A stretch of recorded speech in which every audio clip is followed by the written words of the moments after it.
আমরা সকলেই ফেসবুকে স্টোরি শেয়ার করি। আর আজকে আমি আপনাদেরকে ফেসবুক স্টোরির আজব দুইটা সেটিংস দেখাবো, যেগুলো 99% মানুষই জানে না। প্রথমেই চলে আসবেন ফেসবুক প্রোফাইলের মধ্যে, আসার পরে অ্যাড টু স্টোরি এইখানে ক্লিক করে দিবেন। এরপর এখান থেকে আপনারা যেই ছবি বা ভিডিওটা স্টোরিতে শেয়ার করতে চাচ্ছেন তো সেইটা সিলেক্ট করে দিবেন। এরপর স্টোরি শেয়ার করার আগে আপনারা বাম পাশে দেখবেন সেটিংসের আইকন, তো এইখানে ক্লিক করে দিবেন।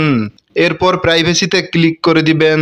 এরপর এখান থেকে স্টোরিটা যদি পাবলিক করা থাকে তাহলে অবশ্যই এখান থেকে ফ্রেন্ডসের উপর ক্লিক করে দিবেন।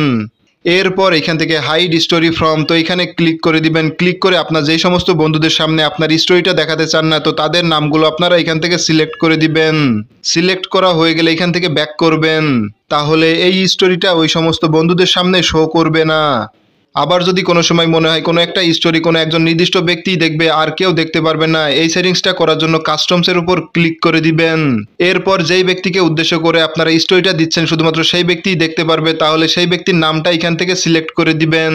সিলেক্ট করার পরে এখান থেকে ব্যাক করবেন, এরপর আবারও ব্যাক করবেন। এরপর এখান থেকে স্টোরিটা শেয়ার করে দিবেন, তাহলে ওই স্টোরিটা শুধুমাত্র এই দুইজন ব্যক্তিই দেখতে পারবে, অন্য কেউ দেখতে পারবে না।